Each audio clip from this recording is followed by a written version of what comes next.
Hi and welcome back to Focus Tutorials. Today I'm going to quickly show you how to add motion tracking in Filmora to change a scene like this to give the ability to have motion tracking like this. It is extremely straightforward and simple.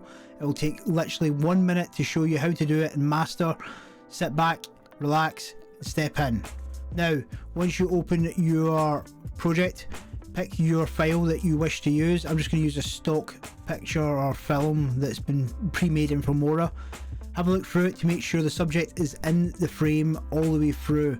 Now once that's done, go to the start of the clip that you want, click on motion. Once you've done that, the box will appear. Resize that box to the character you want to attach the motion to. Now once this is done and you've selected the size correctly, go back and hit the motion button and it will track all the way through the video so you can see and make sure that it actually is going to track the subject all the way through. Now I've pre-made a text, but you can take any text or a picture, put it above the timeline. You'll notice mine is a bit shorter because I've made it drop away when he falls in the water.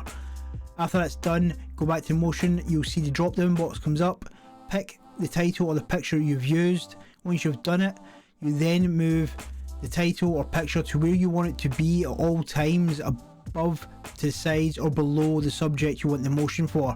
Press play and you can see now that the motion goes all the way through. You can also see that I've cut it off like I said, and it disappears as he falls in the water. That is motion tracking in Filmora. It's extremely simple. I suggest you have a play around with it first. If you want to add different motions, you have to do it in different cuts. Just bear that in mind because you can only add one motion per clip. This has been Focus Tutorials. If you want any more about this or any other sort of editing, please let me know in the comments below. Thanks and goodbye.